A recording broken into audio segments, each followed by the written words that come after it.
السلام عليكم ورحمة الله وبركاته. الحمد لله رب العالمين، والصلاة والسلام على أشرف الأنبياء والمرسلين، أما بعد. فقد قال الله سبحانه وتعالى في محكم التنزيل والفرقان المجيد: أعوذ بالله من الشيطان الرجيم، بسم الله الرحمن الرحيم، وما أرسلناك إلا رحمة للعالمين. صدق الله العلي العظيم. கண்ணியத்துக்குரிய மேலான பெரியவுள்ள சகோதரர்களே, அல்லாஹ் ரப்புல் இஸ்ஸத் ஜல்ல ஷானஹு தஆலா இதே போல ஒரு ரபியுல் அவ்வல் மாதத்தில தான் ஹதரத் ரசூலுல்லாஹி ஸல்லல்லாஹு அலைஹி வஸல்லம் அவர்களை இந்த உலகிற்கு அல்லாஹ் பிறக்க வைக்கின்றான். அல்லாஹு தஆலா நபி ஸல்லல்லாஹு அலைஹி வஸல்லம் அவர்களை பிறக்கும் போதும் ஒரு அற்புதமான முறையில் அல்லாஹ் பிறக்க வைக்கின்றான். இறக்கும் போதும் நபி ஸல்லல்லாஹு அலைஹி வஸல்லம் அவர்கள் அற்புதமான முறையில் இறக்கிறார்கள். இடையில் வாழும் போதும் நபி ஸல்லல்லாஹு அலைஹி வஸல்லம் அவர்கள் ஒரு அற்புதமான ஒரு வாழ்க்கையை வாழ்ந்து முடிக்கின்றார்கள். கண்ணியமானவர்களே, ஹதீஸ்களில் நபி ஸல்லல்லாஹு அலைஹி வஸல்லம் அவர்களை நாம் தேடி பார்ப்போமாக இருந்தால், நபி ஸல்லல்லாஹு அலைஹி வஸல்லம் அவர்கள் சொன்ன விடயங்கள் ஹதீஸ்களை கொஞ்சம் தேடி ஹதீஸ்களை நாம் பார்ப்போமாக இருந்தால், நபி ஸல்லல்லாஹு அலைஹி வஸல்லம் அவர்கள் அல்லாஹ்வுடைய குதரத்துகள், ஈமானை, மௌத்துக்கு பின்னால் உள்ள வாழ்க்கை, நரகம், சுவர்க்கம், இவைகளை பற்றி சொன்ன ஹதீஸ்களை நாம் வாசிச்சோம் என்றால், கண்ணியமானவர்களே, நம்ம ஒவ்வொருவரும் விளங்கிக் கொள்வோம், நபி ஸல்லல்லாஹு அலைஹி வஸல்லம் அவர்கள் துனியாவுக்கும் நபி அவர்களுக்கும் ஸல்லல்லாஹு அலைஹி வஸல்லம் அவர்களுக்கும் சம்பந்தம் இல்லை என்பதாகத்தான் நம்ம விளங்க வேண்டி வரும். ஏனென்றால் அந்த நபி ஸல்லல்லாஹு அலைஹி வஸல்லம் அவர்கள் அப்படி அல்லாஹ் தஆலாவுடைய குதரத்தையும், ஈமானுடைய விடயங்களையும், மௌத்துக்கு பின்னால் உள்ள விடயங்களையும் அவ்வளவு விஷயமாக தெளிவுபடுத்தியிருக்கின்றார்கள். இதே போன்று நபி ஸல்லல்லாஹு அலைஹி வஸல்லம் அவர்கள் மதீனாவுடைய பஜாருக்கு சென்று செய்த வியாபாரம், சஹாபாக்களுக்கு வியாபாரம் செய்யக்கூடிய முறைகளை காட்டி கொடுத்த விதங்கள், அந்த ஹதீஸ்களை எல்லாம் நாம் பிரட்டி பார்த்தோம்னா, நபி ஸல்லல்லாஹு அலைஹி வஸல்லம் அவர்கள் பெரும் ஒரு வியாபாரியாக இருந்திருப்பார்கள் என்பதாக நாம் சிந்திக்க வேண்டி வரும். அதே போன்று நபி ஸல்லல்லாஹு அலைஹி வஸல்லம் அவர்கள் மக்காவில் இருந்து மதீனாவுக்கு ஹிஜ்ரத் செய்து போனதன் பின்னால் அங்கு சில விடயங்களை நபி ஸல்லல்லாஹு அலைஹி வஸல்லம் செய்தார்கள். வசீகத்துல் மதீனா என்று சொல்லி மதீனாவுடைய ஒரு யாப் ஒன்றை நபி ஸல்லல்லாஹு அலைஹி வஸல்லம் தயாரித்தார்கள். அந்த ஹதீஸ்களையும் அந்த யாப்புடைய விடயங்களை நாம் சிந்திச்சு பார்த்தோம் என்றால், நபி ஸல்லல்லாஹு அலைஹி வஸல்லம் அவர்கள் பெரும் ஒரு அரசியல்வாதியாக இருந்திருக்கிறார்கள் என்பதாக தோன்றும் நம்மளுக்கு. இதே போன்று நபி ஸல்லல்லாஹு அலைஹி வஸல்லம் அவருடைய குடும்ப வாழ்க்கை, நபி ஸல்லல்லாஹு அலைஹி வஸல்லம் அவர்களிடத்தில் வந்த குடும்ப வாழ்க்கையினுடைய பிரச்சனைகளை, அவர்கள் அந்த பிரச்சனைகளுக்குரிய முடிவுகள் கொடுத்த விடயங்கள், அந்த பிரச்சனைகளில் நடந்து கொண்ட விடயங்களை, நபி ஸல்லல்லாஹு அலைஹி வஸல்லம் தன்னுடைய மனைவிமார்களோடு நடந்து கொண்ட விடயங்கள் எல்லாம் அதோடு சம்பந்தப்பட்ட ஹதீஸ்களை பார்த்தோம் என்றால், நபி ஸல்லல்லாஹு அலைஹி வஸல்லம் அவர்கள் பெரும் ஒரு கவுன்சிலராக இருந்திருப்பார்கள், அல்லது ஒரு ரோல் மாடல் ஹஸ்பண்டாக இருந்திருப்பார்கள் என்பதாக எங்களுக்கு பார்ப்பதற்கு தோன்றும். ஒரு அற்புதமான நபி ஸல்லல்லாஹு அலைஹி வஸல்லம் அவர்கள் உலகில் எங்களை போன்று அவர்கள் 60, 70, 80 வருடம் சேவை செய்த ஒரு மனிதர் அல்ல. வெறுமனே 23 வருட காலம்தான் இவ்வளவு விடயங்களும் நடந்தேறின காலம். ஆக கண்ணியமானவர்களே, இந்த 23 வருட காலத்திலும் நபி ஸல்லல்லாஹு அலைஹி வஸல்லம் அவர்கள் செய்த சேவை மிகவும் முக்கியமானது. அதிலும் விசேஷமாக சமூகத்துடன் சேர்ந்து நபி ஸல்லல்லாஹு அலைஹி வஸல்லம் அவர்கள் என்ன செய்திருக்கிறார்கள், ஒரு சமூகத்தை எப்படி கட்டி எழுப்பினார்கள், அந்த சமூகத்தில் எப்படி ஆளுமை மிக்க மனிதர்களை உருவாக்கினார்கள் என்பதை பார்த்தோம் என்றால், இது நம்மளுக்கு மிகவும் ஒரு ஆச்சரியமான ஒரு விடயமாக இருக்கும். 23 வருட காலம் நபி ஸல்லல்லாஹு அலைஹி வஸல்லம் அவர்களுடன் குறைவாக வாழ்ந்த மனிதர்கள் இந்த மனிதர்களை வைத்து எப்படி ஒரு ஆளுமை உள்ளவர்களாக மாற்றினார்கள் என்பதை பார்த்தோம் என்றால் அற்புதமான ஒரு வாழ்க்கையாக இருக்கும். ஏன் நபி ஸல்லல்லாஹு அலைஹி வஸல்லம் அவருடைய வாழ்க்கை என்பது மஸ்ஜிதோடையோ அல்லது தாடியோடையோ அல்லது ஜுப்பாவுடன் மாத்திரம் சுருங்கினது வாழ்க்கை வரலாறு கிடையாது. நபி ஸல்லல்லாஹு அலைஹி வஸல்லமோட வாழ்க்கை வரலாறு ஒரு மனிதனுடைய என்னென்ன தேவைகள் இருக்கின்றதோ, உலகத்தில் என்ன தேவை வந்தாலும் அத்துணை தேவைகளுக்கும் உரிய விடயங்களை நபி ஸல்லல்லாஹு அலைஹி வஸல்லமோட வாழ்க்கை வரலாறு நம்மளுக்கு சொல்லிக் கொண்டுதான் இருக்கின்றது. ஆக கண்ணியமானவர்களே, அதில் முக்கியமானது நபி ஸல்லல்லாஹு அலைஹி வஸல்லம் தன்னுடைய சமூகத்தை எப்படி கட்டி எடுத்தார்கள். ஏனென்றால் ரசூலுல்லாஹி ஸல்லல்லாஹு அலைஹி வஸல்லம் அவர்கள் உலகிற்கு வரும்போது மிகவும் ஒரு மோசமான நிலையில் வாழ்க்கையில் அந்த மக்கள் வாழ்ந்தார்கள். குர்ஆன் கூட அவர்களை பார்த்து செல்லும் போது அவர்கள் நரகத்தினுடைய விளிம்பில் இருந்தார்கள், நரகத்தினுடைய போர்டரில் இருந்தார்கள். ஒரு 8 வைத்தால் நரகம் என்பதாக குர்ஆன் அந்த சமுதாயத்தை பார்த்து பேசிக் கொண்டிருக்கின்றது. அலா ஷஃபா ஹுஃப்ரத்தின் மினன் நார், நரகத்தினுடைய விளிம்பில் இருந்தார்கள் என்று அல்லாஹ் அவர்களை பற்றி பேசி காட்டுகிறார். கண்ணியமான இந்த மனித சமுதாயத்தை தான் நபி ஸல்லல்லாஹு அலைஹி வஸல்லம் அவர்களுக்கு வந்தார்கள். இந்த மனித சமுதாயத்தை, இந்த மனிதர்களை தான் சஹாபா பெருமக்களாக மாற்றி அமைத்தார்கள். அவர்கள் வரும்போது இருந்த அதே மனிதர்கள் தான் சஹாபா பெருமக்களாக வாழ்ந்தார்கள், மாறினார்கள். கண்ணியமானவர்களே, அவர்கள் வந்து செய்த வேலையே சமூகத்தை, அவர்கள் சமூகத்தில் மிகப்பெரிய ஒரு புரட்சியை செய்தார்கள். என்ன நபி ஸல்லல்லாஹு அலைஹி வஸல்லம் அவர்களை பற்றி முஸ்லிம்கள் மாத்திரமல்ல, அந்நியவர்கள் கூட புத்தகங்கள் எழுதியிருக்கிறார்கள். ஒரு கிறிஸ்தவ மதத்தை சேர்ந்த ஒரு மனிதர் கூட நபி ஸல்லல்லாஹு அலைஹி வஸல்லம் அவர்களை பற்றி எழுதியிருக்கிறார்கள். தி 100 என்ற ஒரு புக்கை எழுதுகிறார். அவர் அந்த புக்கில் செல்லும் போது 1000 புரட்சி செய்த தலைவர்களை நான் புரக்கி எடுத்தேன். அதில் வடிச்சி கடைசியாக 100 புரட்சியாளர்களை நான் முடிவு எடுத்தேன். அதில் நான் எவ்வளவு முயற்சி செய்தேன். என்னுடைய தலைவர் ஜீசஸை, ஈசா அலைஹிஸ்ஸலாம் அவர்களை முதலாவது இடத்தில் கொண்டு வர வேண்டும் என்று எவ்வளவு முயற்சி செய்தேன். அந்த மைக்கேல் ஹார்ட் அவர் சொல்லக்கூடிய விடயம் என்னென்றால், முயற்சி செய்தேன், ஆனால் நபி ஸல்லல்லாஹு அலைஹி வஸல்லம் புரட்சியோடு சம்பந்தம் படுத்தும் போது எல்லோருடைய புரட்சியும் பின்வாங்கக்கூடியதாக அமைந்தது என்பதை சொல்லி காட்டுகிறார்கள். ஆக கண்ணியமானவர்களே, இப்படி ஒரு நபி ஸல்லல்லாஹு அலைஹி வஸல்லம் அவர்களை தான் நாம் நபியாக ஏற்றுக்கொண்டிருக்கின்றோம். இந்த நபி ஸல்லல்லாஹு அலைஹி வஸல்லம் அவர்களை பற்றி நாம் பேசுகிறோம். ஆனால் பேச்சு ரபியுல் அவ்வல் மாதத்தோடு மட்டும் முடிந்து விடக்கூடாது. அது உணர்வுபூர்வமான எங்களுடைய அன்பாக இருக்க வேண்டும். நாம் பேசக்கூடிய ஒவ்வொரு வார்த்தையும், கேட்கக்கூடிய ஒவ்வொரு வார்த்தையும் கண்ணியமானவர்களே, அது உணர்வுபூர்வமானதாக அமைய வேண்டும். பேசுகிறோம், அந்த சபை கலைகிறது, அதுக்கு பின்னால் தொடர்பில்லை என்பதாக மாறிவிடக் கூடாது. ரபியுல் அவ்வல் மாதம் முடிந்து விடுகிறது, எனக்கும் நபி ஸல்லல்லாஹு அலைஹி வஸல்லம் வாழ்க்கைக்கு சம்பந்தம் இல்லை என்பதாக மாறிவிடக் கூடாது. உணர்வுபூர்வமான பேச்சாக அமைய வேண்டும், உணர்வுபூர்வமான அன்பாக அமைய வேண்டும் கண்ணியமானவர்களே. ஆக கண்ணியத்துக்குரிய மேலான பேருஷோரே, அந்த அடிப்படையில் தான் நபி ஸல்லல்லாஹு அலைஹி வஸல்லம் வாழ்க்கையை நாம் பிரட்டினம் என்றால், நபி ஸல்லல்லாஹு அலைஹி வஸல்லம் சமூகத்துக்காக அவ்வளவு அர்ப்பணித்திருக்கிறார்கள். அதில் மிக முக்கியமான ஒன்று நபி ஸல்லல்லாஹு அலைஹி வஸல்லம் அவர்களுடைய ஹிஜ்ரத்துடைய பயணம் கண்ணியமானவர்களே. நபி ஸல்லல்லாஹு அலைஹி வஸல்லம் அவர்களுடைய அந்த ஹிஜ்ரத்துடைய பயணத்தை நாம் எடுத்தோம் என்றால், ஒரு தலைவர் அந்த நபி ஸல்லல்லாஹு அலைஹி வஸல்லம் தன்னுடைய சமூகத்திற்காக எவ்வளவு அர்ப்பணித்தார்கள் என்பதை நாம் விளங்கிக் கொள்ளலாம் கண்ணியமானவர்களே. அவ்வளவு அர்ப்பணித்தார்கள். முதலாவது தன்னுடைய குடும்பத்தை விட்டு செல்ல வேண்டிய ஒரு நிலைப்பாடு, தான் பிறந்த வளர்ந்த அந்த இடத்தை விட்டு செல்ல வேண்டிய ஒரு நிலைப்பாடு ஏற்படுகிறது. அந்த இடத்தை விட்டு சென்றார்கள். ஏனென்றால் அல்லாஹ் தஆலாவுடைய கட்டளை வருகிறது, இந்த சமூகத்துக்கு ஒரு விடுதி காலம் ஏற்படுவதே மக்காவில் இருந்து மதீனாவுக்கு ஹிஜ்ரத் செய்தால் தான் என்ற ஒரு நிலைப்பாடு உண்டாகிவிட்டது.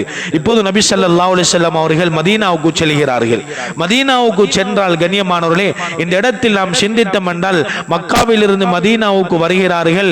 இந்த முஹாஜிர்களுடைய நிலைப்பாடு எப்படி இருக்குது என்றால், பொருளாதாரம் ஒன்றுமே இல்லாத ஒரு நிலைப்பாட்டில் வந்து சேர்கிறார்கள். பொருளாதாரம் ஏனென்றால் மக்காவில் காஃபிர்கள், அந்த மக்கா வாசிகள் சொல்லிவிட்டார்கள், நீங்க மக்காவில் சம்பாதித்த முழு பணத்தையும் விட்டுவிட்டு தான் செல்ல வேண்டும்.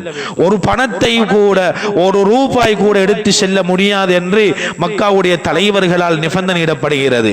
ஒன்றுமே இல்லாத நிலையில் மக்காவுக்கு வந்து சேர்கிறார்கள். கண்ணியமானவர்களே, இந்த சமூகத்தை நபி ஸல்லல்லாஹு அலைஹி வஸல்லம் எப்படி கட்டி எழுப்புகிறார்கள்? கண்ணியமானவர் எப்படி கட்டி எழுப்புகிறார் என்றால், வரலாறு பிரட்டினம் என்றால் கண்ணியமானவர்களே, பொருளாதாரத்தில் ஜீரோவில் இருந்த இந்த சஹாபாக்களை நபி ஸல்லல்லாஹு அலைஹி வஸல்லம் மரணிக்கும் முன்னால் பெரும் ஒரு பணக்கார சமூகமாக மாற்றி அமைக்கின்றார்கள். ஹைபருடைய யுத்தத்துக்கு பின்னால் அப்துல்லாஹ் இப்னு அம்ர் இப்னு ஆஸ் ரலியல்லாஹு தஆலா அவர் சொல்கிறார்கள், ஹைபருடைய யுத்தத்துக்கு முன்னால் உள்ள நிலைமை எப்படி என்றால், எங்களுடைய இலைகளையும் கொலைகளையும் சாப்பிட்டு நாங்கள் மலசலம் கழிக்க சென்றோம் என்றால், ஒட்டகங்களும் ஆடுகளும் விட்டைகளை கழிப்பதை போன்றுதான் நாங்களும் மலசலங்கள் கழித்தோம். ஆனால் ஹைபருடைய யுத்தத்துக்கு பின்னால் அல்லாஹ் எங்களுக்கு உலகத்தில் துனியாவுடைய விடயத்தில் ஒரு விசால தன்மையை தந்துவிட்டான் என்பதாக சொல்லி காட்டுகிறார்கள். கண்ணியமான நபி ஸல்லல்லாஹு அலைஹி வஸல்லம் அவர்கள் மதீனாவுக்கு செல்லும் போது என்னொன்றும் இல்லாமல், பொருளாதாரம் அடிப்படை வசதி கூட இல்லாமல் தான் முஹாஜிரீன்கள் மக்கா மதீனாவுக்கு வந்து சேருகிறார்கள். கண்ணியமானவர்களே, இந்த சமுதாயத்தை நபி ஸல்லல்லாஹு அலைஹி வஸல்லம் அவர்கள் கட்டி எழுப்புகிறார்கள். ஆனால் அவர்கள் பொருளாதாரம் ஒன்றும் இல்லை என்று வந்ததோடு நபி ஸல்லல்லாஹு அலைஹி வஸல்லம் முதலாவது சொல்லல போய் வியாபாரம் செய்யுங்க என்று நபி ஸல்லல்லாஹு அலைஹி வஸல்லம் சொல்லல. முதலாவது செய்த வேலை ஒரு மஸ்ஜிதை கட்டினார்கள். மஸ்ஜிதுல் குபா என்று சொல்லக்கூடிய பள்ளி வாயலை அவர்கள் கட்டி எடுத்தார்கள். கண்ணியமானவர்களே, மக்களை மஸ்ஜிதுக்கு ஒன்று சேர்த்தார்கள். அது மாத்திரமல்ல, மதீனாவுக்கு வந்து சேரும் போது இன்னும் ஒரு பிரச்சனை நடந்தது. மதீனாவில் பிரதானமான 2 சமுதாயத்தினர்கள் இருந்தார்கள். ஒன்று அவுஸ், இன்னொன்று ஹஸ்ரஜ். இந்த 2 சமூகத்துக்கு இடையிலும் இந்த 2 கூட்டத்துக்கும் இடையிலும் பரம்பரையாக சண்டை நடந்து கொண்டிருந்தது. நபி ஸல்லல்லாஹு அலைஹி வஸல்லம் அவர்கள் அந்த சண்டையை ஒரு முற்றுப்புள்ளிக்கு கொண்டு வருகிறார்கள். மக்களை செய்த வேலை மஸ்ஜிதை கட்டிவிட்டு முழு மக்களை மஸ்ஜிதுக்குள் எடுத்தார்கள். ஒரே சஃபில் உட்கார வைக்கின்றார்கள். கண்ணியமானவர்களே, மக்களுடன் பேசுகிறார்கள். வருடக்கணக்கில் தலைமுறையாக நடந்த பிரச்சனைகளுக்கு ஒரு முடிவை ஏற்படுத்துகிறார்கள். கண்ணியமானவர்களே, அன்சாரிகள் என்ற பெயரில் அந்த முழு மனிதர்கள் மாறுகிறார்கள். இது நபி ஸல்லல்லாஹு அலைஹி வஸல்லம் அவர்கள் செய்த பெரும் ஒரு புரட்சி. நபி அவர்கள் அங்கு போய் யுத்தம் செய்து அங்கு போய் பிரச்சனைப்படுத்தி ஒன்றும் செய்யவில்லை. செய்த வேலை மக்கள் அனைவரையும் மஸ்ஜிதுக்கு கொண்டு வந்து சேர்த்தார்கள். பள்ளியோட தொடர்பாக்கிறார்கள். மஸ்ஜிதுக்குள்ளுக்கு வைத்துக் கொண்டு அந்த சஃபில் எல்லா மக்களை சஃபில் நேராக்கின்றார்கள், தொழுகையில் நேராக்கின்றார்கள். 3 மனிதர்களுடைய உள்ளங்களும் ஒன்றுபடக்கூடிய நிலைப்பாட்டில் மாறுகிறது. இதுதான் நபி ஸல்லல்லாஹு அலைஹி வஸல்லம் அவர்கள் மிக முக்கியமாக செய்த ஒரு வேலை. கண்ணியமானவர்கள், எப்படி தலைமுறையாக பிரச்சனை, தலைமுறையாக சண்டை பிடித்தவர்களை நபி ஸல்லல்லாஹு அலைஹி வஸல்லம் அவர்கள் ஒரு வருடத்துக்குள்ளால் அந்த பிரச்சனைக்குரிய முற்றுப்புள்ளியை வைத்து விடுகிறார்கள். அந்த பிரச்சனை இல்லாத ஒரு ஒற்றுமையான சமூகமாக ஹஜ்ரத் ரசூலுல்லாஹி ஸல்லல்லாஹு அலைஹி வஸல்லம் அவர்கள் மாற்றி அமைக்கின்றார்கள். ஆக கண்ணியமானவர்களே, இப்படி மாற்றி அமைத்ததனால தான் சஹாபாக்கள் அவ்வளவு அன்பாக இருந்தார்கள், அவ்வளவு இரக்கமாக இருந்தார்கள். பக்க சார்பு இல்லாமல் நடுநிலைமையாக இருந்து எல்லா பிரச்சனைகளுக்கும் உரிய தீர்வை கொடுத்ததனால தான் நபி ஸல்லல்லாஹு அலைஹி வஸல்லம் அவர்களை கொஞ்ச நேரம் கூட பார்க்காமல் இருந்து விடக் கூடாது என்பதை அந்த சஹாபாக்கள் உணர்ந்தார்கள். மனைவியோட இன்பமாக இரக்கமாக சந்தோஷமாக விளையாடி கொண்டிருக்கும் போதும் நபி ஸல்லல்லாஹு அலைஹி வஸல்லம் ஞாபகம் வந்துவிட்டால் அந்த சஹாபாக்கள் உடனே ஓடி வந்தார்கள் நபி அவர்களை பார்ப்பதற்கு. ஏன் இந்த இவ்வளவு பெரும் ஒரு முயற்சியை செய்தார்கள் நபி ஸல்லல்லாஹு அலைஹி வஸல்லம் அவர்கள், இவ்வளவு பெரும் ஒரு புரட்சியை செய்தார்கள். அந்த சஹாபாக்களை சும்மா மாற்றவில்லை. கண்ணியமானவர்களே, அந்த சஹாபாக்களை ஆளுமை உள்ளவர்களாக மாற்றி அமைத்தார்கள். அந்த ஒவ்வொரு சஹாபாக்களையும் ஆளுமை உள்ளவர்களாக மாற்றி அமைத்தார். எப்படி ஆளுமை உள்ளவர்களாக மாற்றினார்கள்? ஒவ்வொரு கட்டத்திலும் அந்த சஹாபாக்களை சிந்தித்து அல்லாஹ்வுடன் தொடர்புள்ளவர்களாக மாற்றி ஆளுமை உள்ளவர்களாக அந்த சஹாபாக்களை மாற்றி அமைத்தார்கள். கண்ணியமானவர்களே, இது மிகவும் செய்த நபி ஸல்லல்லாஹு அலைஹி வஸல்லம் செய்த மிகப்பெரிய ஒரு புரட்சி. கண்ணியமானவர்களே, இன்று நாம் பார்த்தோம் என்றால் நம்முடைய சமுதாயத்தில் நாம் எடுத்தோம் என்றால் படித்தவர்கள் இருக்கின்றார்கள், ஓதினவர்கள் இருக்கின்றார்கள், தலைவர்கள் இருக்கிறார்கள். ஆனால் கேள்விக்குறி என்னவென்றால் ஆளுமை உள்ள தலைவர்கள் எத்தனை இருக்கின்றார்கள், ஆளுமை உள்ள பட்டதாரிகள் எத்தனை பேர் இருக்கிறார்கள் என்றால் அத்துணை விடயங்களும் கேள்விக்குறியில் வந்து நிற்கும். கண்ணியமானவர்களே, ஆக கண்ணியமானவர்களே, கொஞ்சம் யோசித்து பார்த்தோம் என்றால் சிந்தனை ஆளுமை உள்ள அந்த சமூக பற்றுள்ள சிந்தனையாளர்களாக எத்தனை பேர் இருக்கின்றார்கள்? நபி ஸல்லல்லாஹு அலைஹி வஸல்லம் அவர்கள் அந்த சஹாபாக்களுடைய உள்ளங்களை எல்லாம் அல்லாஹ் தஆலாவுடன் தொடர்பு படுத்தி அந்த மனிதர்களை ஈமானிய பாசறையில் வளர்த்து அந்த சஹாபாக்களை ஆளுமை உள்ளவர்களாக மாற்றினார்கள். நபி ஸல்லல்லாஹு அலைஹி வஸல்லம் 25 வருடம் இருந்தார்கள் என்று நாம் ஹஜ்ரத் உமர் ரலியல்லாஹு தஆலா அவர்களை பற்றி பேசுகிறோம். ஆனால் உமர் ரலியல்லாஹு தஆலா அவர்கள் நபி ஸல்லல்லாஹு அலைஹி வஸல்லம் பாசறையில் வளர்ந்தவர்கள். நபி அவர்களுடன் 18 வருடம் தான் உலகத்தில் வாழ்ந்தார்கள். நபி ஸல்லல்லாஹு அலைஹி வஸல்லம் அவர்கள் மரணிக்கும் போது ஹஜ்ரத் உமர் ரலியல்லாஹு தஆலா அவர்கள் நபி ஸல்லல்லாஹு அலைஹி வஸல்லம் வாழ்ந்த காலத்தை நாம் எடுத்து பார்த்தோம் என்றால் வெறுமனே 18 வருடம். கண்ணியமானவர்களே, 18 வருடத்தில் எவ்வளவு பெரிய ஒரு ஆளுமையை நபி ஸல்லல்லாஹு அலைஹி வஸல்லம் உருவாக்கி இருக்கிறார்கள். ஹஜ்ரத் அபூபக்கர் ரலியல்லாஹு தஆலா அவர்கள் என்ற பெரும் ஒரு ஆளுமை நபி ஸல்லல்லாஹு அலைஹி வஸல்லம் அவர்கள் விட்டு சென்றார்கள். கண்ணியம், இன்று நாம் சிந்திக்க வேண்டும். எங்களுடைய குழந்தைகள், எங்களுடைய பிள்ளைகளை நாம் வளர்க்கின்றோம், எல்லா அடிப்படை விடயங்களை நாம் கொடுக்கின்றோம். ஆனால் என்னுடைய பிள்ளைகளை நான் எந்த அளவு ஆளுமை மிக்க உள்ள ஒரு பிள்ளையாக நான் வளர்த்திருக்கிறேன். என்ன பிள்ளை படிக்கின்றான், டாக்டராக இருக்கிறாரு, ஃபொக்டராக இருக்கிறாரு, அவர் விண்வெளியில பறக்கிறாரு, பிரச்சனை இல்லை. ஆனால் அவருடைய ஆளுமை உள்ளவரா இல்லையா, ஆளுமை எந்த அளவுக்கு சிந்தனை உள்ளவராக இருக்கிறார் என்பதை நாம் ஒவ்வொருவரும் சிந்திக்க கடமை உள்ளவர்களாக இருக்கிறோம். கண்ணியமானவர்கள், இன்று நாம் பார்த்தோம் என்றால் என்னுடைய வாலிபர்கள் எல்லாருடைய நிலைமையும் என்னென்றால் ஆளுமை இல்ல ஒரு சமூகத்தை நாம் பார்த்து கொண்டிருக்கின்றோம். கொண்டிருக்கின்றோம். யாராவது ஒரு புள்ளை நான் பைக்ல போறேன், வேகமாக ஓடுகிறேன், யாராவது ஒரு புள்ளை சிந்திப்பார கண்ணியமானவளே? முன்னால வாரவரை ஒரு 3 பிள்ளையுடைய தந்தை வருகிறார். நான் போய் அவருடன் ஆக்சிடென்ட் ஆகிட்டேன் என்று சொன்னால் அந்த 3 பிள்ளையும் அனாதையாக போகிறது. அந்த ஒரு பெண் அந்த 3 பிள்ளையின் தாய் விதவையாக போகிறாள். இவர் கால் உடைஞ்சி கை உடைஞ்சி வருடக்கணக்கில் படுக்கையில் இருக்க போகிறார். பாவமே அந்த மனிதர் என்று யாராவது ஒரு பிள்ளையினுடைய சிந்தனையில் இருக்குமா கண்ணியமானவர்களே? இருக்கவே இருக்காது கண்ணியமானவர்களே. ஏனென்றால் அப்படியான ஒரு நிலைப்பாடு கிடையாது. என்ற சஹாபி நபி ஸல்லல்லாஹு அலைஹி வஸல்லம் அவர்கள் ஆளுமை உள்ளவர்களை உருவாக்கி எந்தாலும் வந்தால் ஹசன் ஹுசைன் ரலியல்லாஹு தஆலா அன்ஹுமா நபி ஸல்லல்லாஹு அலைஹி வஸல்லம் பேர குழந்தைகள் எப்படியான ஆளுமை என்று நாம் சிந்தித்து பாருங்கள். ஒரு தடவை மஸ்ஜிதுக்கு வருகிறார். சின்னவர்கள் கண்ணியமானவர்களே, கல்யாணம் முடித்து பெரிய வயதில் உள்ளவர்கள் அல்ல, சிறியவர்கள் மஸ்ஜிதுக்கு வருகிறார்கள். இப்பொழுது பார்க்கின்றார் ஒரு வயதில் மூத்த ஒருவர் வுது செய்து கொண்டிருக்கிறார். இந்த வுது செய்து கொண்டிருந்த அந்த மனிதரை பார்த்து ஹசன் ஹுசைன் ரலியல்லாஹு தஆலா அன்ஹுமா 2 பேரும் சொல்கிறார்கள், பெரியவரே, நாங்கள் 2 பேரும் வுது செய்கிறோம், எங்களுடைய வுது சரியா என்று நீங்க பாருங்கள் என்பதாக அந்த 2 பேரும் சொல்கிறார்கள். அந்த மனிதர் வுது எடுக்கிறது பிழை, அந்த பிழையை விளங்கி கொண்டார்கள். விளங்கிட்டு டைரக்டா போய் சொல்லல, நீங்க வுது எடுக்கிற பிழை, நாங்க நபியோட பேரன்மார் 2 பேரும் வந்திருக்கிறோம், இப்படித்தான் வுது எடுக்கணும் என்று படிச்சு கொடுங்க. ஆளுமை நபி ஸல்லல்லாஹு அலைஹி வஸல்லம் மடியில் வளர்ந்த குழந்தை, அந்த ஆளுமை உள்ள குழந்தை செல்கிறது. 2 பேரும் சென்று செல்கிறார்கள். நாங்கள் 2 பேரும் வுது எடுக்கிறோம், அந்த வுது சரியான்னு பார்த்து சொல்லுங்க பெரியவரே என்று சொல்கிறார்கள். கண்ணியமானவர்களே, அந்த 2 பேரும் வுது எடுக்கிறார்கள். அந்த பெரிய மனிதர் பார்க்கிறார், வயதில் மூர்த்தவர் பார்க்கிறார். கண்ணியமானவர்களே, பார்த்து விட்டு சொல்கிறார், எனக்கு வுதுவை படித்து தந்து விட்டீர்கள், நான் தான் வுதுவை பிழையாக செய்தேன் என்று அந்த பிழையை உணரக்கூடிய அந்த அமைப்பில் நடந்து கொள்கிறார்கள் என்றால் அந்த 2 பேரும் எவ்வளவு ஆளுமை உள்ளவர்களாக இருந்திருப்பார்கள். கண்ணியமானவர்களே, இது மாத்திரமல்ல, இன்னும் வரலாறுகளை பிரட்டனம் என்றால் ஹஜ்ரத் ஃபாத்திமா ரலியல்லாஹு தஆலா அன்ஹா அவருடைய சம்பவம். கண்ணியமானவர்களே, வீட்டில் வறுமை ஏற்படுகிறது, கஷ்டப்படுகிறார்கள், அவ்வளவு கஷ்டம் ஏற்படுகிறது. ஹைபருடைய யுத்தம் முடிந்து அடிமைகளும் பொருட்களும் வந்திருக்கிறது. இப்ப நபி அலி ரலியல்லாஹு தஆலா சொல்கிறார்கள், நீங்க போய் உங்களோட தந்தை இடத்தில் போய் எங்களோட பிரச்சனையை சொல்லுங்கள், சொல்லி ஏதாவது தருவார்கள், வாங்கி கொண்டு வாருங்கள் என்பதா சொல்லி அனுப்புகிறார்கள். போகிறார்கள், அங்கு ஆண்கள் இருக்கிறதை பார்த்து வெட்கத்தில் ஓடி வருகிறார்கள். நபி ஸல்லல்லாஹு அலைஹி வஸல்லம் அவர் அறிந்து வந்து போறதை கண்டுவிட்டார்கள்.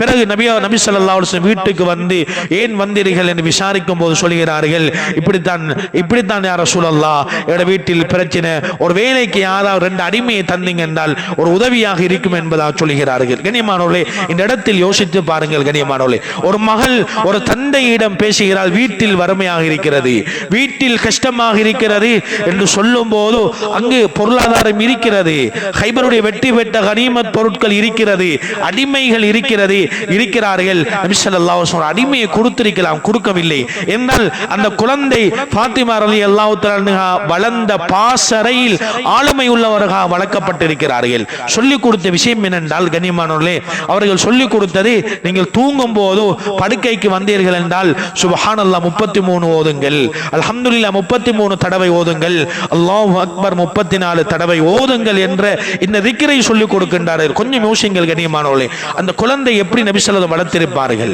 இந்த தர்பியத் செய்தது ஒரு பக்கம் கண்ணியமானவர்களே, அந்த வார்த்தையை ஏற்றுக்கொள்ளக்கூடிய மனப்பான்கு உள்ள ஒரு பெண்மணியாக வளர்த்திருக்கிறார்கள் என்றால் அங்கு எவ்வளவு பெரிய ஒரு ஆளுமையாக இருந்திருக்கும் கண்ணியமானவர்களே. இன்று நாம் எங்களுடைய குழந்தைக்கு ஒரு வார்த்தையை சொன்னோம் என்றால் பெரியவராக இருந்து சின்னவராக இருந்து ஒன்றை நலவு சொன்னாலும் அல்ல வேறொரு அடிப்படையில் சொன்னாலும் எங்களுடைய குழந்தைகள் எத்தனை வீதம் ஏற்றுக்கொள்கிறார்கள் என்பதை நாம் ஒவ்வொருவரும் சிந்திப்போம் கண்ணியமானவர்களே.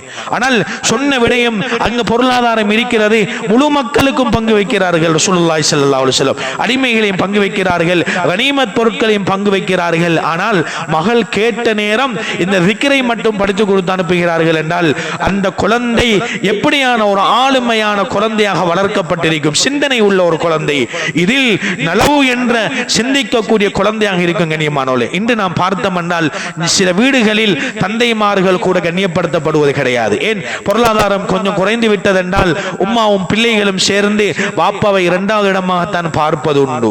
அடுத்தது எங்களுடைய இன்னும் நாம் சொல்ல போனா கண்ணியமானவர்களே, 2-3 பொம்பளை பிள்ளைகள் இருந்து அந்த பொம்பளை பிள்ளைகளுக்கு வீடு கட்டி கொடுக்கவில்லை என்றால் வாப்பா அந்த வீட்டில் ஒரு பெட்டி பாம்பை போல் இருந்து விட்டு செல்லக்கூடிய நிலைமை கண்ணியமானோம். ஏன்? ஆளுமையை நாம் கொடுக்கவில்லை. கொடுக்கவில்லை. அந்த குழந்தைகளுக்கு ஆளுமையை நாம் கொடுக்கவில்லை. சிறு வயதில் இருந்து ஆளுமையை கொடுக்கணும் கண்ணியமானவர்களே. அல்லாஹ் தஆலா மனிதனுடைய உடம்பை அல்லாஹ் ஒரு அற்புதமான ஒரு முறையில் அல்லாஹ் படைச்சிருக்கிறார். மனித படைப்பு இருக்கிற கண்ணியமான ஒரு அற்புதமான ஒரு படைப்பு. அல்லாஹ் தஆலா அறிவியல் உலகம் இவ்வளவு முன்னேறி சென்றாலும் மனிதனுடைய ஒரு உடல் உறுப்பு கூட கிட்ட வர முடியாது. அவ்வளவு ஒரு அற்புதமான முறையில் அல்லாஹ் படைச்சிருக்கிறார். ஏனென்றால் முழு உடம்பையும் அல்லாஹ் தஆலா படைத்து எல்லா உடம்பையும் அல்லாஹ் இயக்க வச்சு விட்டு, ஆனால் ஒரே ஒரு பகுதியை மட்டும்தான் அல்லாஹ் எம்டி பாக்ஸாக அல்லாஹ் வச்சிருக்கிறான். என்னுடைய மூளையுடைய இந்த முன்பகுதி இருக்கிறதா கண்ணியமானவர்களே, இதை அல்லாஹ் தஆலா எந்தொன்றும் இல்லாமல் அல்லாஹ் ஒரு எம்டியாக அல்லாஹ் வைத்திருக்கிறான். மெயின் கண்ட்ரோல் கூட எங்களுடைய மெயின் கண்ட்ரோல் இந்த இடத்துல தான் அல்லாஹ் தஆலா வைத்திருக்கிறான். அதனாலதான் ஏனென்றால் ஒரு மனிதனுக்கு படித்துக் கொடுக்கக்கூடிய விடயங்கள், ஒரு மனிதனுக்கு ஊட்டக்கூடிய அறிவு ஞானங்கள், ஒரு மனிதனுக்கு படித்துக் கொடுக்கக்கூடிய விடயங்கள் எல்லாம் சேகரமாக கூடிய இடம் இந்த இடம் மட்டும்தான்.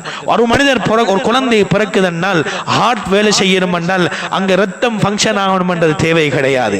அந்த மனிதன் பிறந்த உடனே அல்லாஹ் தஆலாவுடைய ஏற்பாடு தாய்ப்பால் போறதுக்கு முன்னிருந்தே அந்த ஹார்ட் வேலை செய்ய ஆரம்பிக்கின்றது. கிட்னி வேலை செய்யணும் என்றால் அங்க இன்னும் ஒரு வேலை நடக்கணும் என்றது கிடையாது. ஆனால் ஒரு குழந்தை பிறந்து அந்த குழந்தை ஒரு ரூமில் தனியாக அடைத்து வையுங்கள். 5-6 வருஷத்துக்கு அந்த குழந்தை எடுத்தீங்க என்றால் காதும் கேட்காது வாயும் பேசாது. என்றால் அந்த பிள்ளை அந்த குழந்தைக்கு ஒன்றுமே நாம் படித்து கொடுக்கவில்லை. ஆனால் நபி ஸல்லல்லாஹு அலைஹி வஸல்லம் அவர்கள் சிறு வயதில் இருந்தே அந்த குழந்தைகளுக்கு படித்து கொடுத்தார்கள், ஆளுமைகளை உருவாக்கினார்கள். ஹஜ்ரத் அப்துல்லாஹ் இப்னு அப்பாஸ் ரலியல்லாஹு தஆலா அன்ஹுமா சிறிய ஒரு சஹாபியா இருக்கிறார்கள். அந்த சஹாபியை கூப்பிட்டு படிச்சு கொடுக்கிறார்கள். என்ன சொல்லி கொடுக்கிறார்கள்? இன்னி உஅல்லிமுக கலிமாத், நான் சில வார்த்தைகளை உங்களுக்கு சொல்லித் தருகிறேன், அவைகள் நீங்கள் நல்ல மனதில் ஆழமாக பதிய வையுங்கள். சின்ன வயதில் படித்துக் கொடுக்கிறார்கள். சொன்னார்கள், இஹ்ஃபதில்லாஹ், அல்லாஹ்வுடைய கடமைகள் கட்டளைகளை பாதுகாத்து வாருங்கள். இஹ்ஃபதில்லாஹ், அல்லாஹ் தஆலா உங்களை பாதுகாப்பான். இஹ்ஃபதில்லாஹ், அல்லாஹ் தஆலாவுடைய கடமைகள் கட்டளைகளை நீங்கள் பாதுகாத்து வாருங்கள். தஜிது துஜாஹக், அல்லாஹ் தஆலாவை நீங்கள் உதவியாளராக எல்லா இடங்களிலும் நீங்கள் பெற்றுக்கொள்வீர்கள் என்பதாக அந்த சஹாபியினுடைய சிறிய பிள்ளையினுடைய உள்ளத்தில் நபி ஸல்லல்லாஹு அலைஹி வஸல்லம் அவர்கள் படிச்சு கொடுக்கின்றார்கள்.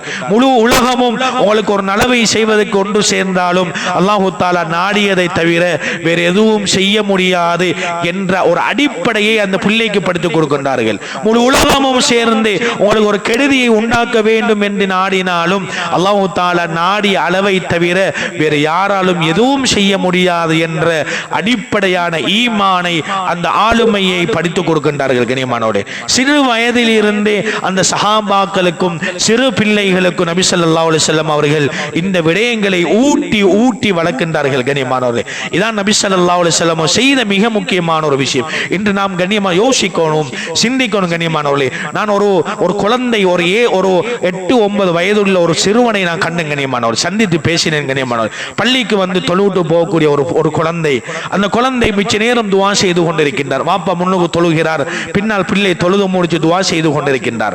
துஆ செய்து கொண்டு முடிஞ்சதன் பின்னால நான் அந்த குழந்தையை கூப்பிட்டு பேசினேன். 10 வயது இருக்கும் அந்த பிள்ளைக்கு. நான் கூப்பிட்டு பேசினேன், மகன் நீங்க இவ்வளவு நேரம் துஆ செய்யுங்க, என்ன துஆ செய்தீங்க?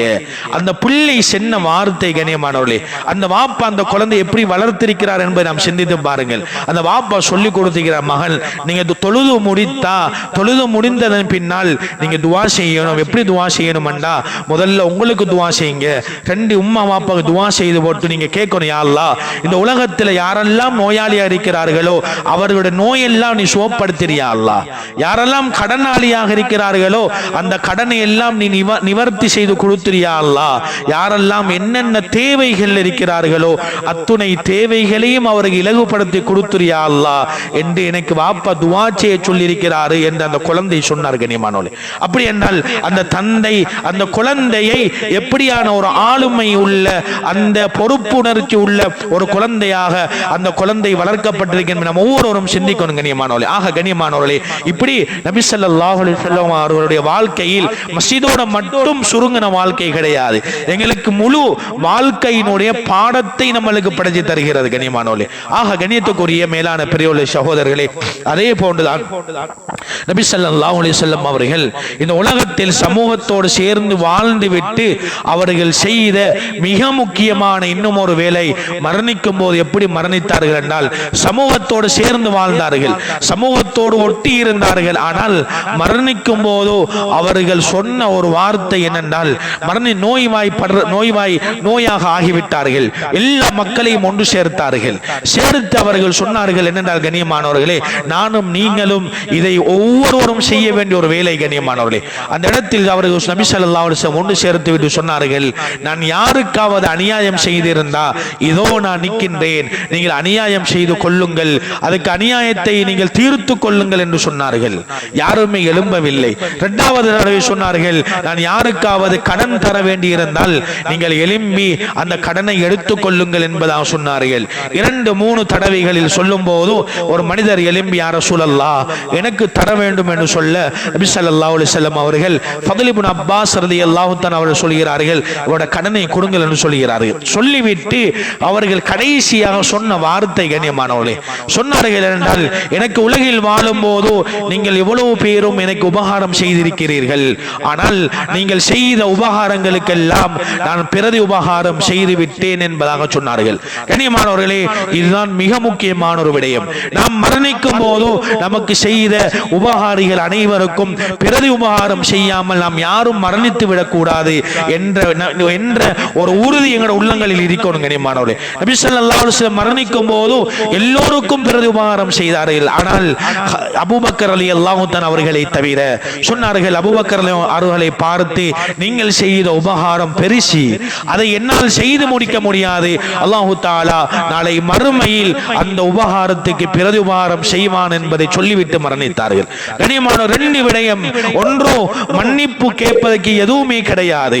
ஒரு சமூக தலைவர், இவ்வளவு சமூகத்தை உருவாக்கியவர் சொன்ன வார்த்தை என்னது? நான் மன்னிப்பு கேட்கின்றேன், ஆனால் நான் மன்னிப்பு கேட்க வேண்டிய எந்த ஒரு தேவையும் இல்லை என்பதாக சொன்னார். ஏன்? எல்லோருக்கும் பிரதி உபகாரம் செய்து முடித்து விட்டேன் என்று சொல்லிட்டார்கள் ஸல்லல்லாஹு அலைஹி வஸல்லம் அவர்கள். ஏனால் இன்றைக்கு நாம் சிந்திப்போம் கண்ணியமானவர்களே, ஒரு தகப்பன் மரணிக்கும் போதும் ஒரு குற்ற உணர்ச்சியோடு தான் மரணிக்கின்றோம். கண்ணியமானவர்களே, இன்று எத்தனை பெற்றோர்கள் நாம் இருப்போம், என்ற குழந்தைக்கு நான் ஒரு கண் சிமிட்டும் அளவு கூட எந்த ஒரு அநியாயம் இல்லை என்று எத்தனை பேர் இருப்போம்? கண்ணியமானவர்களே, எத்தனை கணவர்மார் இருப்போம், எந்த மனைவிக்கு எந்த ஒரு துரோகம், எந்த ஒரு அநியாயமும் செய்யல என்று சொல்லக்கூடியவர்கள் எத்தனை பேர் இருப்போம்? கண்ணியமானவர்களே, ஆக கண்ணியத்துக்குரிய மேலான பெருசோலே, நபி ஸல்லல்லாஹு அலைஹி வஸல்லம் மரணிக்கும் போது எந்த ஒரு இடத்திலும் நான் மன்னிப்பு கேட்க வேண்டிய தேவை இல்லை என்பதை உணர்த்தி போட்டு மரணித்தார்கள். இரண்டாவது, நான் யாரெல்லாம் எனக்கு உபகாரம் செய்திருக்கின்றார்களோ அத்துணை பேருக்கு நான் பிரதி உபகாரம் செய்திருக்கிறேன் என்பதை சொன்னார்கள். உபகாரம் என்றா, இன்று நான் இந்த இடத்தில் நான் இருக்கிறேன் என்றால் கண்ணியமானவர்களே, என் தாய் தந்தையர்கள், என் குடும்பம், என் அண்டை வீட்டார்கள், என் ஆசிரியர்கள், உஸ்தாத்மார்கள், என்னுடன் கூட இருப்பவர்கள் என்று எத்தனையோ பேர் உபகாரம் செய்துதான் இந்த இடத்தில் நான் இருக்கிறேன். இதே போன்றுதான் நீங்க ஒவ்வொருவரும் கண்ணியமானவர்களே, ஒருவர் படித்து பட்டம் பெறுகிறார், ஒருவர் தொழிலில் முன்னேறி இருக்கிறார், ஒருவர் நல்ல முறையில் வாழ்கிறார், எத்தனையோ நண்பர்கள், அன்பர்கள், அண்டை வீட்டார்கள், குடும்பம், சொந்தம், பந்தம் என்று எத்தனையோ உபகாரம் செய்திருப்பார்கள். அத்தனை மறந்து நாம் உலகில் வாழ்ந்து கொண்டிருக்கிறோம். நபி ஸல்லல்லாஹு அலைஹி வஸல்லம் வாழ்க்கை பாடமாக படித்து தந்தார்கள், உபகாரம் செய்தவர்களுக்கு பிரதி உபகாரம் செய்யாமல் மரணித்து விடாதீர்கள். யாரிடத்திலும் மன்னிப்பு கேட்காமல் மன்னிப்பு கேட்பதற்கு எந்த விதமான தேவையும் இல்லாத நிலையில் மரணிக்க வேண்டும் என்பதை நபி ஸல்லல்லாஹு அலைஹி வஸல்லம் படித்து தந்தார்கள். ஏன்? நபி அவர்கள் மரணம் கூட எங்கே ஏற்பட்டது? கண்ணியமானவர்களே, இன்று நாம் சபையில் இருக்கக்கூடிய அநேகமானவர்கள் கேட்டால் சொல்லுவோம், எங்கே நாம் சுஜூதில் வர வேண்டும், தொழுகையில் வர வேண்டும், காபத்துல்லாவில் வர வேண்டும், குர்ஆன் ஓதும் போது வர வேண்டும் என்று சொல்லுவோம். ரசூலுல்லாஹி ஸல்லல்லாஹு அலைஹி வஸல்லம் மரணித்த இடம் மனைவியினுடைய நெஞ்சி பகுதியில் தான் சாய்ந்து கொண்டிருக்கும் போது மரணித்தார். ஏன்? அவர்கள் அந்த குடும்ப வாழ்க்கையில் சுத்தம், அதனால் குடும்ப வாழ்க்கை இபாதத்தாக இருக்கின்றது. மனைவியோடு அன்பாக பண்பாக இருக்கிறது ஒரு இபாதத் என்பதை உணர்த்தினார்கள். அதில் கூட எந்த ஒரு மன்னிப்பும் கேட்க வேண்டிய தேவை இல்லை என்பதை உணர்த்திவிட்டு தான் ரசூலுல்லாஹி ஸல்லல்லாஹு அலைஹி வஸல்லம் மரணித்தார்கள். நபி ஸல்லல்லாஹு அலைஹி வஸல்லம் மரணிக்கும் போது அல்லாஹ் மலக்குல் மௌத்தை அனுப்புகிறான், சொல்லுகிறான், நீங்கள் அவரிடத்தில் சொல்லிவிட்டு தான் ரூஹை எடுக்க வேண்டும் என்று அல்லாஹ்வுடைய கட்டளை வருகிறது. இப்பொழுது வந்து அந்த மலக்குல் மௌத் வந்து சொல்கிறார், உங்களுடைய ரூஹை நான் எடுக்க போகிறேன் என்று சொல்லும் போது நபி ஸல்லல்லாஹு அலைஹி வஸல்லம் சொல்லல, கொஞ்சம் ஒரு நேரம், ஒரு டைம் ஒன்று தாங்க, நான் அவசரமா உது எடுத்து தக்பீரை கற்றேன், நீங்க எந்த ரூஹ எடுங்க, ஒரு உலகத்துக்கும் அது பாடமாக இருக்கட்டும் என்று சொல்லல. நபி அவர்கள் ஒரு உலகத்துக்கும் கொடுத்த ஒரு மெசேஜ், கண்ணியமானவர்களே, குடும்ப வாழ்க்கை என்பது என்பதும் ஒரு இபாதத். சமூகத்தோடு சேர்ந்திருந்தவர்கள் சமூக தலைவர் என்று போட்டு குடும்பத்தில் அவர்கள் துரோகம் செய்யவும் இல்லை, குடும்பத்துக்கு அநியாயம் செய்யவும் இல்லை. கண்ணியமானோடு மரணித்த இடம் என்று நாம் சிந்தித்தோம். ஏன் எங்களுடைய மனதில் இந்த எண்ணம் கூட வந்திருக்க மாட்டாது. மனைவியுடைய நெஞ்சில் இருக்கும் போது மரணிக்க வேண்டும் நபியோட ஒரு சுன்னா என்பதாக கூட எங்களுடைய சிந்தனையில் வந்திருக்க மாட்டேன். நம்ம எவருமே குடும்ப வாழ்க்கை என்பது ஒரு இபாதத்தாக பார்ப்பது கிடையாது. ஆனால் குடும்ப வாழ்க்கை என்பது பெரும் ஒரு இபாதத். கண்ணியமானோர்களே, அதனாலதான் ரசூலுல்லாஹி ஸல்லல்லாஹு அலைஹி வஸல்லம் குடும்பத்துக்கு செலவழிப்பதையும் சதகா என்று சொல்லியிருக்கிறார்கள். மனைவியோட உடலுறவு கொள்ளுவதையும் சதகா என்பதாக சொல்லியிருக்கிறார்கள். ஆக கண்ணியத்துக்குரிய மேலான பேரசோர்களே, அந்த அடிப்படையில் சமூகத்தோடு வாழ்ந்தவர்கள், ஒரு சமூக தலைவராக இருந்தவர்கள் எப்படி ஆளுமைகளை உருவாக்கினார்களோ அதே போன்று அவர்களும் பெரும் ஒரு ஆளுமை உள்ளவர்களாக வாழ்ந்துவிட்டு தான் மரணித்தார்கள். சொன்னார்கள், உங்களில் சிறந்தவர் ஒரு மனைவிமார்களிடத்தில் சிறந்தவர் தான் சிறந்தவர் என்று சொல்லிவிட்டு சொன்னார்கள், நான் என்னுடைய மனைவிமார்களிடத்தில் சிறந்தவனாக இருக்கிறேன் என்பதை ரசூலுல்லாஹி ஸல்லல்லாஹு அலைஹி வஸல்லம் அவர்கள் சொன்னார்கள். இந்த இடத்தில் நாம் ஒவ்வொருவரும் சிந்திக்க வேண்டும், என் மனைவியோடு நான் குடும்ப வாழ்க்கை எவ்வளவு சுத்தமானவனாக இருக்கிறேன் என்று ஒவ்வொருவரும் சிந்திக்கணும். கண்ணியமானவர்களே, ஒவ்வொருவரும் சிந்திக்க கடமைப்பட்டிருக்கிறோம். குடும்ப வாழ்க்கையில் எந்த மனைவியோட எந்த குடும்ப வாழ்க்கையில் எவ்வளவு சுத்தமாக இருக்கிறேன் அல்லது மனைவிக்கு எவ்வளவு துரோகம் செஞ்சிருக்கிறேன் என்பதை நாம் ஒவ்வொருவரும் சிந்திக்க கடமைப்பட்டிருக்கிறோம். ரசூலுல்லாஹி ஸல்லல்லாஹு அலைஹி வஸல்லம் அவர்கள் அதை ஒரு இபாதத்தாக மதித்தார்கள். அந்த தலைவர், சமூகத்தினுடைய தலைவர், ஈருலக தலைவர் மரணித்த இடம் மனைவியுடைய நெஞ்சென்றால் அது கண்ணியமானவர்களே எவ்வளவு பெரும் ஒரு இபாதத்தாக பார்க்க வேண்டிய ஒரு இடம் என்பதை நாம் ஒவ்வொருவரும் சிந்திக்க கடமைப்பட்டிருக்கிறோம். ஆக கண்ணியமான சகோதர பெரியார்களே, அந்த அடிப்படையில் நாம் நபி ஸல்லல்லாஹு அலைஹி வஸல்லம் அவர்களை பற்றி பேசுகிறோம், அவருடைய வாழ்க்கை வரலாறுகளை பற்றி பேசுகிறோம். ஆனால் உணர்வு பூர்வமானதாக இருக்கணும். கண்ணியமானவர்களே, 10 நாள் பேசுகிறோம், 10-15 நாள் பேசிவிட்டு அதுக்கு பின்னால் எங்களுக்கும் நபி ஸல்லல்லாஹு அலைஹி வஸல்லம் அவர்களுடைய வாழ்க்கைக்கும் சம்பந்தம் இல்லாதவர்களை போன்று ஆகிவிடக் கூடாது. இந்த இடத்தை சமாளிப்பதற்காக பேசிவிட்டு போகக்கூடிய ஒரு ஆளாக இருந்து விடக்கூடாது. ஆனால் அதை உணர்வு பூர்வமாக உள்ளத்தில் இருந்து வரக்கூடியதாக ஆக வேண்டும். கண்ணியமானவர்களே, உள்ளத்தால் நபி ஸல்லல்லாஹு அலைஹி வஸல்லம் அவர்களை நேசிக்க வேண்டும். நம்மளுக்காக வேண்டி அவர்கள் அழுதவர்கள், நம்மளுக்காக வேண்டி துஆ செய்தவர்கள், நாளை மறுமை நாளிலும் கூட ரசூலுல்லாஹி ஸல்லல்லாஹு அலைஹி வஸல்லம் அவர்கள் அல்லாஹ்விடத்தில் அர்ஷிக்கு முன்னால் சுஜூதில் நிற்பார்கள், சுஜூதில் விழுந்திருப்பார்கள். அல்லாஹ் தஆலா அந்த இடத்தில் நபி ஸல்லல்லாஹு அலைஹி வஸல்லம் அவர்களை பார்த்து சொல்லுவான், இர்ஃபா ரஸக், நீங்க தலையை தூக்குங்கள், சல் துஅத, நீங்க கேளுங்கள், கேட்பதெல்லாம் கொடுக்கப்படும் என்பதாக சொல்லுவார்கள்.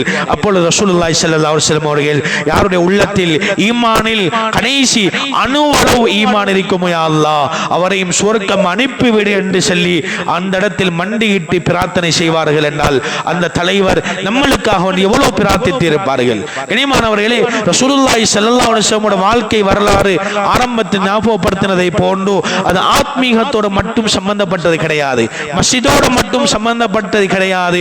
எல்லா வகையிலும் எந்த இடத்தில் பிரட்டினாலும் அங்கு நபி ஸல்லல்லாஹு அலைஹி வஸல்லம் அவர்களுடைய முன்மாதிரி இருக்கத்தான் செய்கிறது. கண்ணியமானவர்களே, ஆக கண்ணியமான சகோதர பெரியார்களே, அதனால நம்ம ஒவ்வொருவரும் நபியோட வாழ்க்கையை பற்றி படிக்க வேண்டும், குழந்தைகளுக்கு சொல்லிக் கொடுக்க வேண்டும், சின்ன பிள்ளைகளுக்கு சொல்லிக் கொடுக்க வேண்டும், வீட்டில் செய்ய வேண்டும். நம்ம ஒவ்வொருடைய மனதிலும் வர வேண்டும், நான் எந்த ஒரு செயலை செய்தாலும் அது நபி ஸல்லல்லாஹு அலைஹி வஸல்லம் அவர்களுடைய ஒரு ஹதீஸின் வழிகாட்டலாகத்தான் இருக்க வேண்டும் என்ற சிந்தனை வர வேண்டும். நான் செருப்பு அணிகிறேனா அதிலும் நபி ஸல்லல்லாஹு அலைஹி வஸல்லம் சுன்னா இருக்கின்றது. வலது காலை போட வேண்டும், கலட்டும் போது இடது காலை முதலில் கலட்டி அதுக்கு பிறகு வலது காலை கலட்ட வேண்டும் என்று நபி வழி சுன்னத் நம்மளுக்கு சொல்லி தந்துகிறது. எச்சு துப்பும் போதும் நபி அவர்கள் வாழ்க்கை படித்து தந்திருக்கிறார்கள். அதே போன்று நபி அவர்கள் பிள்ளைகளை ஒரு சமூகத்தை கட்டி எழுப்பும் போது ஆளுமை உள்ளவர்களை கட்டி எழுப்ப வேண்டும் என்பதை நம்மளுக்கு சொல்லி தந்திருக்கிறார்கள். இன்று உமர் ரலியல்லாஹு தஆலா அவர்களை பற்றி சமூகம் உலகம் பேசியது என்றால் அவர்கள் எந்த பாசறையில் வளர்ந்தார்கள்? நபி ஸல்லல்லாஹு அலைஹி வஸல்லம் அவருடைய பாசறையில் வெறுமனே 18 வருடம் வாழ்ந்தவர்கள் தான் உமர் ரலியல்லாஹு தஆலா. அபூ ஹுரைரா ரலியல்லாஹு தஆலா அவர்களை பார்த்தோம்னால் ஹதீஸ் கிதாபுகளில் அவருடைய பெயர் இல்லாத ஒரு எந்த ஒரு கிதாபும் இருக்க மாட்டாது. அவ்வளவு பெரிய ஒரு ஆளுமை உள்ள ஒரு ஆள். நபி அவர்களுடன் வாழ்ந்த காலம் வெறுமனே ஸல்லல்லாஹு அலைஹி வஸல்லம் வாழ்ந்த காலம் வெறுமனே 3 வருடம். கண்ணியமானவர்களே, அந்த 3 வருடத்தில் இவ்வளவு பெருமை, இவ்வளவு பெரிய ஒரு ஆளுமை உள்ள ஒரு மனிதரை நபி ஸல்லல்லாஹு அலைஹி வஸல்லம் உருவாக்கினார்கள் என்றால் அந்த நபி ஸல்லல்லாஹு அலைஹி வஸல்லம் அவர்கள் எவ்வளவு பெரிய ஒரு ஆளுமை உள்ளவர்களாக இருந்திருப்பார். இதனால் ஒவ்வொருவரும் சிந்திக்க வேண்டும், மனதில் எடுக்க வேண்டும். என்ற குழந்தைகள், எனக்கு கீழால் உள்ளவர்கள் அனைவரும் ஆளுமை உள்ளவர்களாக மாற வேண்டும். கனிமானவரே, என்ற குழந்தைகள், நான் ஒரு ஆசிரியரா, என்னிடத்தில் படிக்கக்கூடிய குழந்தை மாணவர்கள் ஆளுமை உள்ளவர்களாக மாற வேண்டும். ரோட்டில் பாதையில் ஒருவர் ரோட் மாற நிற்கிறாரா, அந்த இடத்தில் தன்னுடைய தேவையை நிறுத்திவிட்டு அந்த மனிதருக்கு உதவி செய்யக்கூடிய மனப்பக்குவம் உள்ள பிள்ளைகளாக உருவாக்கப்பட வேண்டும். கனிமானவரே, பாதையில் போகும்போது நாம் வாகனத்தை வேகமாக ஓட்டுகிறேன், சிந்திக்க வேண்டும். முன்னால் வருபவர், ஒரு குழந்தை வந்து உயிர் போய்த்தால் என்ன செய்வது, ஒரு பெண் வந்து உயிர் போய்த்தால் என்ன செய்வது, ஏன் உம்மா மீது நான் வாகனத்தை அடித்து அவள் மரணித்து விட்டால் அந்த பழியை என்ன செய்கிறது என்று அந்த சிந்தனை உள்ள பிள்ளைகளாக உருவாக்க வேண்டும். இன்று சமூகத்தில் உள்ள பிரச்சனை தான் கனியமானோலே. படித்தவர்கள் இருக்கிறார்கள், சிந்தனை உள்ளவர்கள் இருக்கிறார்கள், எல்லாம் இருக்கிறது, ஆனால் ஆளுமை உள்ளவர்கள் இல்லாததுதான் இன்று உள்ள பிரச்சனை கனியமான. அதனால் ஒவ்வொருவரும் சிந்தனை கெடுக்க வேண்டும். நபி ஸல்லல்லாஹு அலைஹி வஸல்லம் வாழ்க்கையை படிக்க வேண்டும் கனியமானோலே.